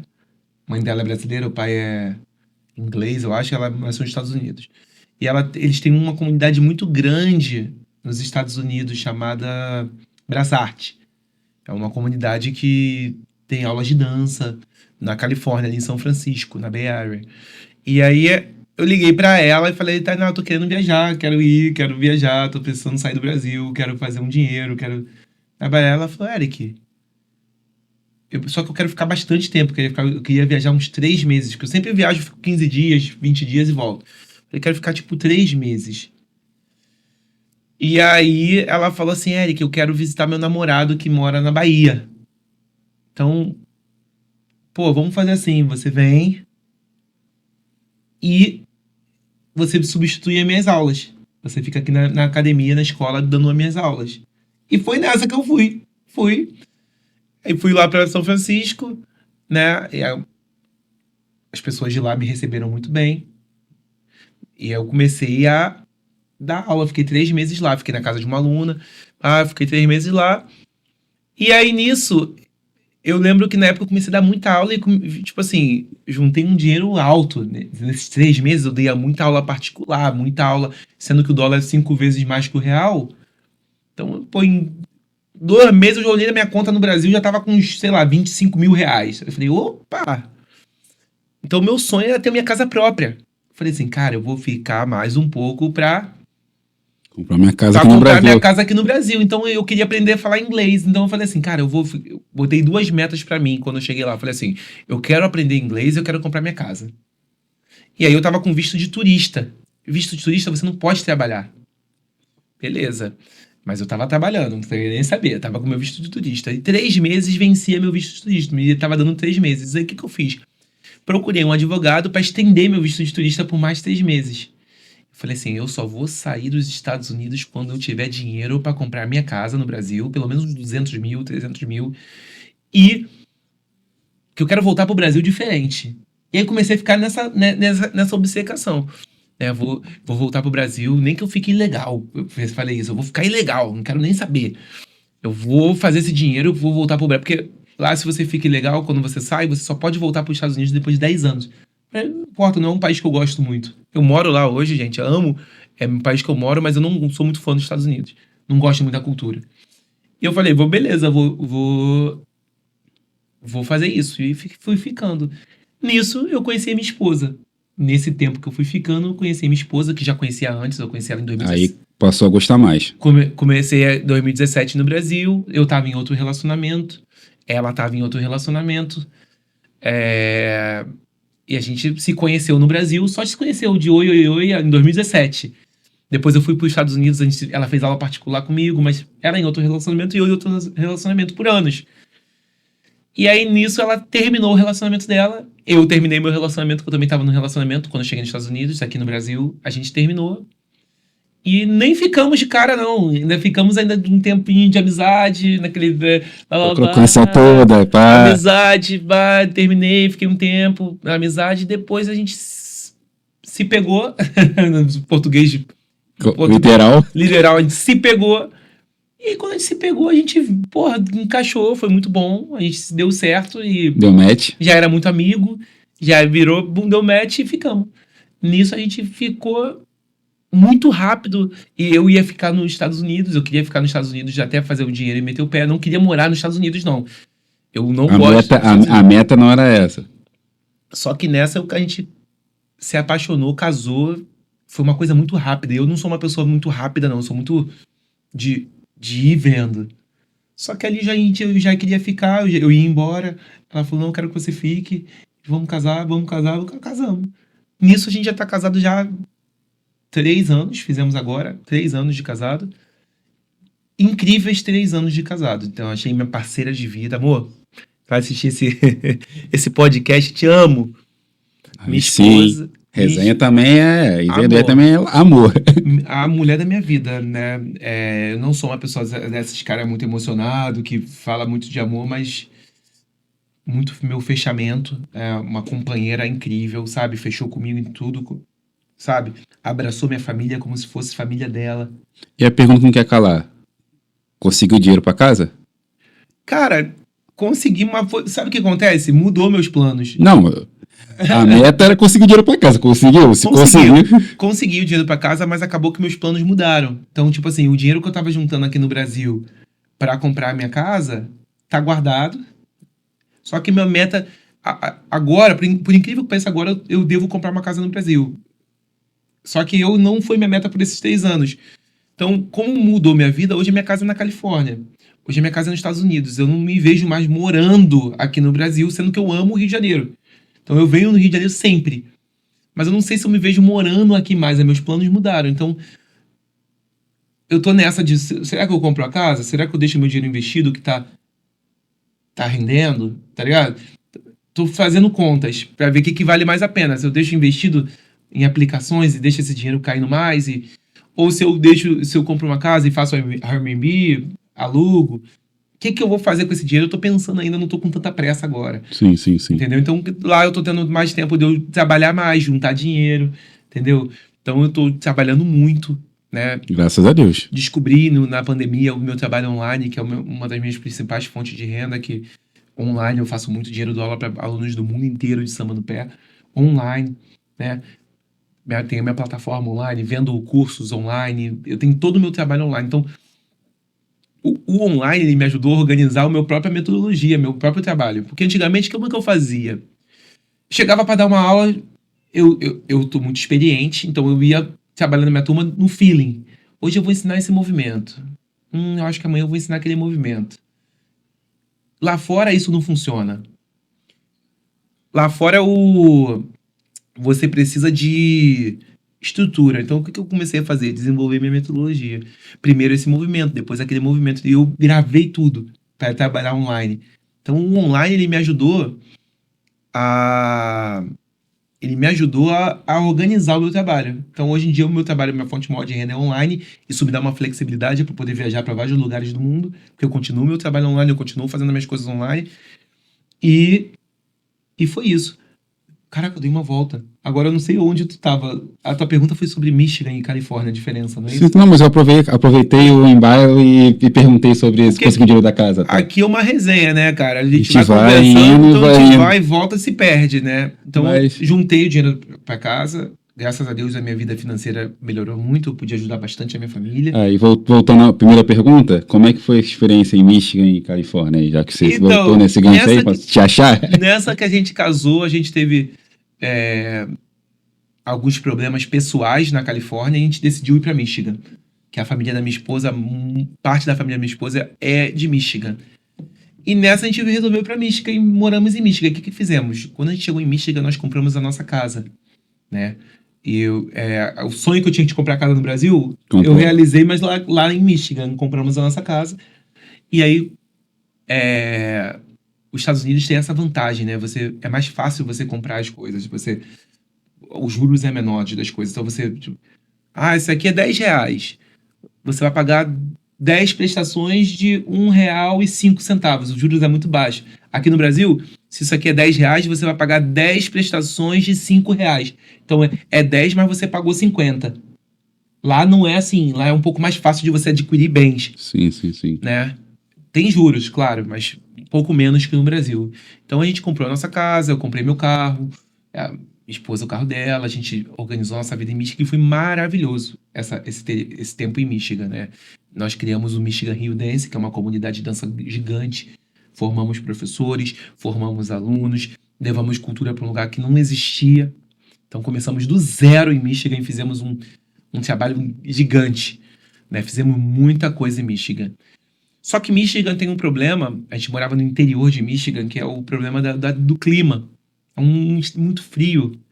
Centro ali pro norte dos Estados Unidos é muito frio, então fica mais de 6 meses do ano sem sol, neve, abaixo de 20. Pessoa que mora no Rio de Janeiro, solar é 20 complicado. abaixo de zero, aquilo começou a fazer mal pra minha cabeça, assim, psicologicamente eu comecei a ficar mal. Você sem sol, você fica meio depressivo. O sol, ele te garante essa vitalidade. E sem sol eu comecei a ficar meio... Mas beleza, a gente falou, não, a gente vai continuar aqui, nossa casa é maravilhosa, a gente tem uma casa maravilhosa lá em Michigan, né? Tudo nosso tá aqui, tá tudo lindo. Vamos continuar aqui, a gente tem paz. Aqui a gente é chefe da comunidade. Só que passou um tempo, problemas familiares fizeram a gente voltar de novo pra Califórnia. Então agora a gente tá na Califórnia. E quando eu cheguei na Califórnia, foi um choque, porque eu já tinha vivido na Califórnia, mas agora que a gente voltou, depois desse tempo todo em Michigan, então em Michigan eu aprendi a falar inglês. Em Michigan, eu entrei para minha universidade, eu fiz universidade de law enforcement, né, policial, né? Então, eu fui da Academia de Polícia de Michigan e ali eu aprendi muito sobre a cultura americana.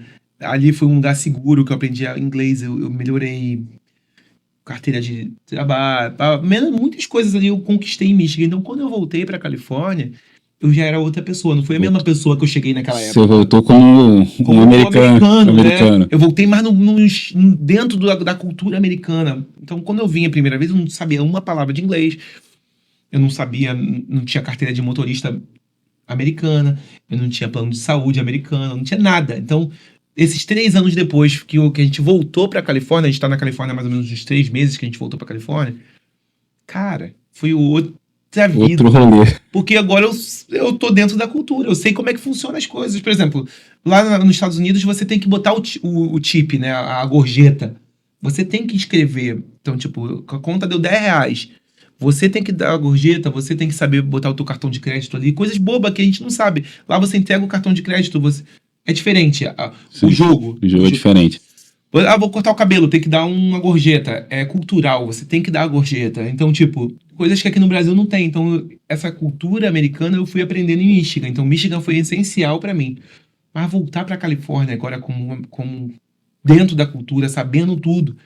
Tudo não, que ainda falta muito saber, né? Mas Sim. bem mais organizado, pô, isso foi o maior diferencial. Então, agora a gente na Califórnia tá brilhando, porque a Califórnia é mais quente, o clima é melhor, as pessoas são mais inteligentes. Não tô falando que as pessoas de Michigan são burras, não, pelo amor de Deus, mas tô falando culturalmente é uma coisa mais diversidade, eles são mais acostumados com a diversidade.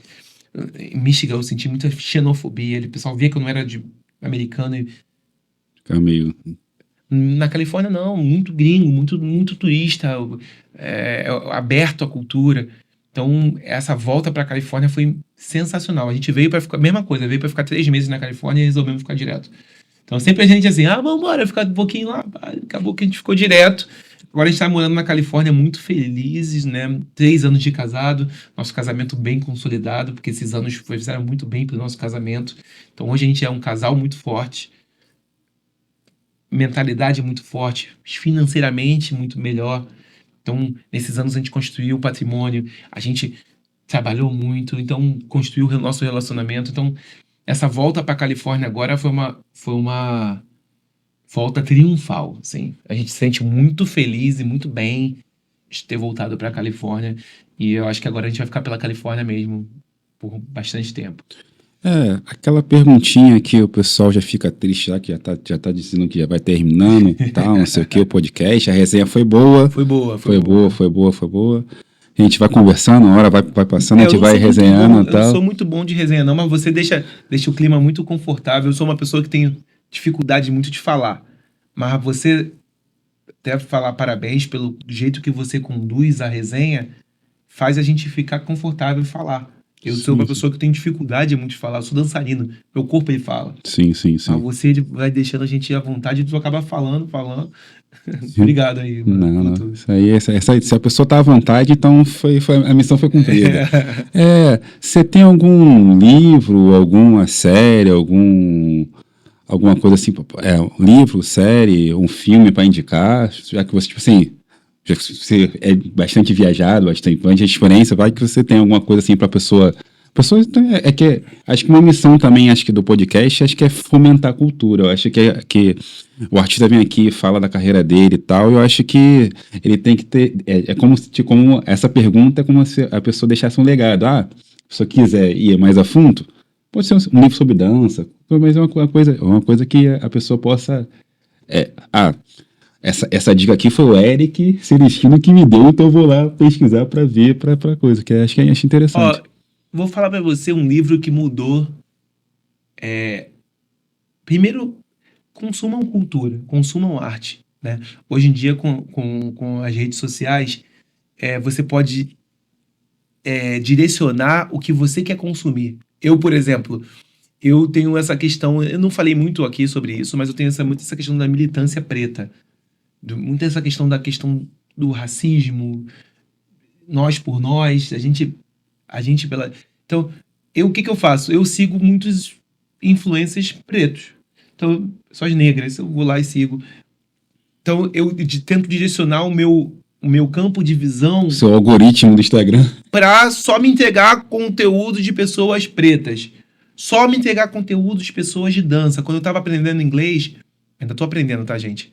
Mas quando eu tava aprendendo inglês lá no começo, eu só seguia professor de inglês dando conselho no Instagram. Então, todos os que eu seguia... Então, assim, primeiro conselho que eu dou, treine o algoritmo para te servir de acordo com o que você quer consumir.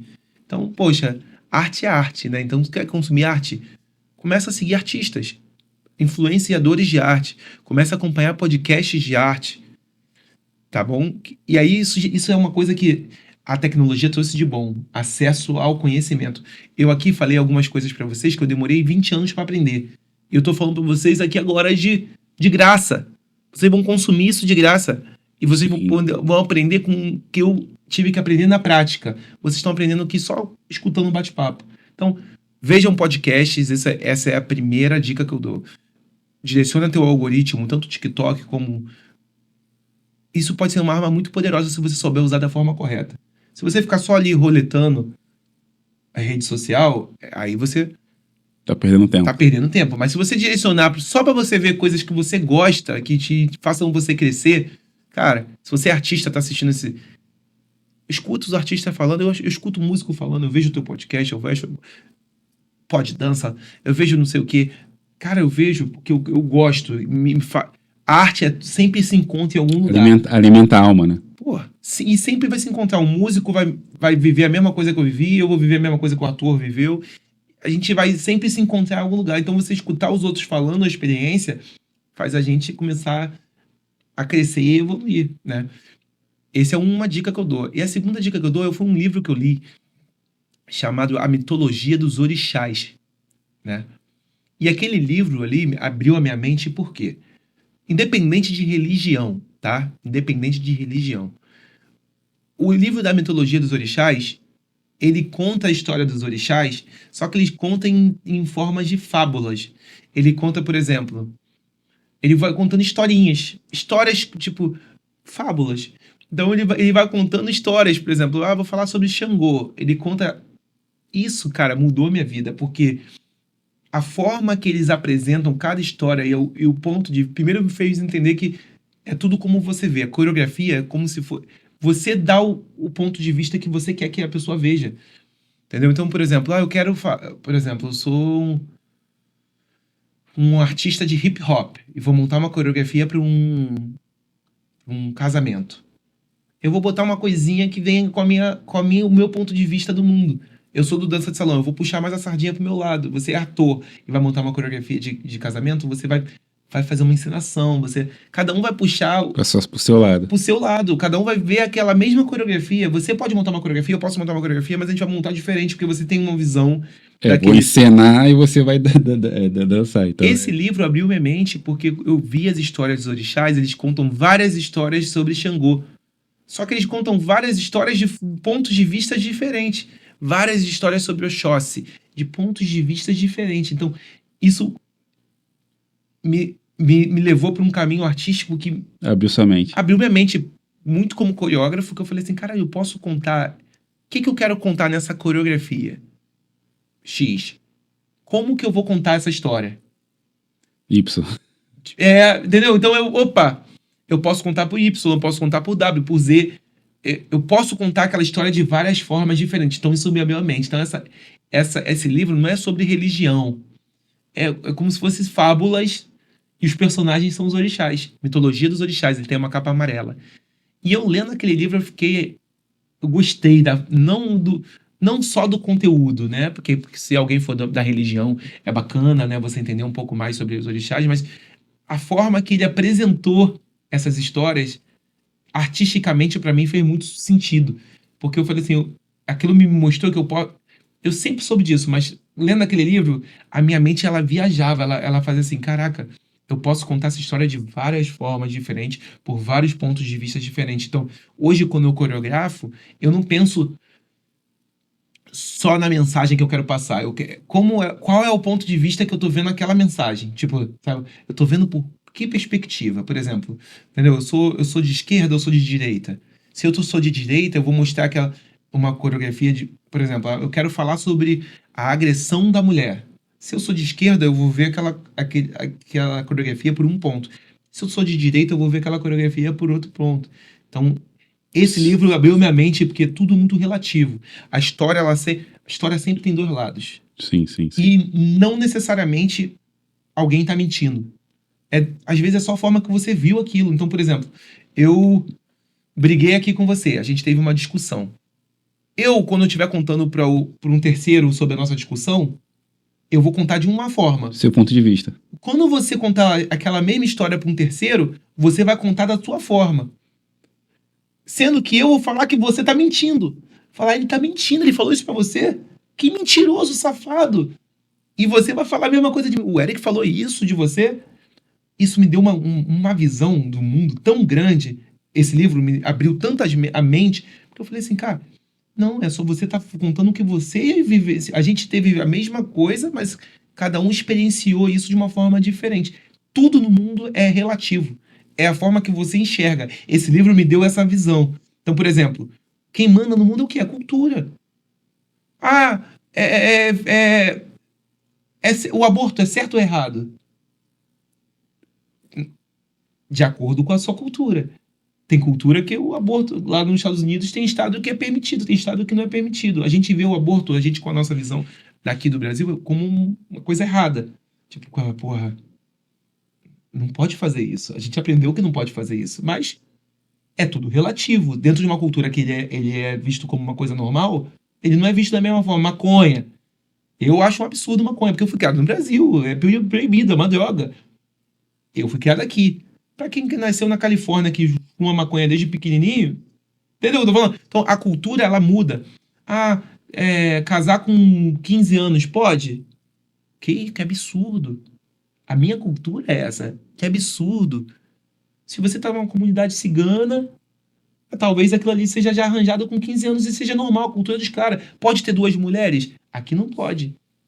Tá lá no Oriente Médio, pode. Então, é tudo relativo. A gente vai julgar sempre o que não é de acordo com o nosso ponto de vista é errado. Quando eu li esse livro, eu entendi que não, tem pontos de vista, tem formas diferentes de contar a mesma história. Sim, sim, tudo é relativo. E quando você começa a entender isso, você começa a falar assim, caraca, eu quero viajar mais. Jesus Cristo é o nosso Salvador. Pra minha cultura. Entendeu o que eu tô querendo dizer? Lá em Israel, o Jesus Cristo não foi o Messias, ele nem veio ainda, o Messias estava pra vir ainda. Se você for pro Japão, se você for pra Índia, ninguém sabe quem... Entendeu o que eu tô falando? Então, você é uma pessoa que, sei lá, evangélico. Ele vai...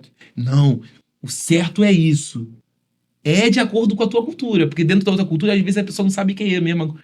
Entendeu? Então, esse livro, Mitologia dos Orixás, ele é um livro que você não vai entender da mesma forma que eu. Eu li e levei pra uma coisa filosofal de vida. Mas você vai ler, você vai ver histórias sobre os orixás. Mas pra mim foi mais. Pra mim foi tipo, caraca, eu posso... Abriu uma chavinha na mente e... Abriu a minha mente aquele livro, porque eu falei assim, tudo é relativo. Eu não vou ficar...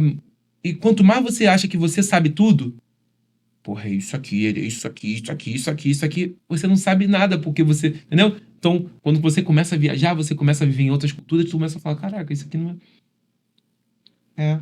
não faz sentido. Entendeu? Então, Entendi. Tudo referencial. Tudo é a história da forma que você conta. Toda história tem 3 lados. O meu, o teu e o verdadeiro. Eu vou ver de um jeito... O meu, o seu, o nosso. Exato. Então, como que você sabe que aquela coreografia é minha? Muitos coreógrafos já sabem que até a coreografia é minha, porque é o meu jeito. O meu jeito de ver o mundo é Você tem a sua assinatura. É uma minha assinatura, uma linguagem que eu tenho. É um jeito que eu vejo o mundo. Tem a minha cara. A minha coreografia tem a minha cara. É a minha forma de ver o mundo. Talvez você olhar aquilo e vai falar, pô... Entendeu o que eu tô querendo dizer? Então, Sim. Essa é uma dica que eu dou pra vocês. Mitologia dos Orixás. Mesmo que você não seja da Umbanda, do Candomblé. Cara, é bacana. É história. Pensa que é um livro de historinha. Tem várias historinhas. E é interessante. É um livro fábulas. Entendeu? É isso. A resenha foi boa. Estamos aqui com o Eric, de Vai Lupa o Mundo. Slogan da... Você que criou esse slogan, eu vou lançar agora. Ele que criou. De Vai Lupa pro Mundo. Eu nunca falei isso, mas é verdade. Vai Lupa o Mundo, slogan, aí minha assinatura. Patentear. Gostei dessa aí, eu vou lançar. Hein? Estamos aí, ó. Não esquece de curtir, comentar e compartilhar. Na meta aí, ó. Compartilhou com mais um, gostou? Curtiu, comentou, compartilhou para mais um, que a gente conseguir a meta de 1.000 inscritos. Meta, falta pouco. Cara, conta comigo. Agora eu tô nessa meta também. Agora vou entrar de cabeça nessa meta aí pra gente conseguir 1.000 inscritos pra esse. Você tá falando no Instagram ou no YouTube? No YouTube. A meta é chegar em 1.000 inscritos. No Instagram a gente tá com um pouquinho ainda, mas relaxa. A meta é primeiro focar no YouTube, depois a gente vai pra outra, depois a gente vai indo aos poucos. Tô nessa meta agora aí também. Agora vai ser minha disputa também, hein? Aí, porque assim a gente vai crescendo, vai junto. Porque, a resenha foi boa. Está aqui com um cara que, vai sair os cortes lá no Instagram? Os cortes vai ter os cortes? No Instagram, no YouTube. Aí, galera, também. vamos esperar esses cortes aí. Então, o episódio completo a pessoa vai ter que vir no YouTube, não tem jeito. Mas os cortes vai estar no Instagram também, então a gente tá aqui, ó. Espaço Cultural Panorama, Salgadinho, nossa parceria desde o início. Delícia da Glória, cara, Salgadinho. Eu adorei. Quem faz mesmo, a tua tia? Minha tia que faz. Então a gente tá aí, ó.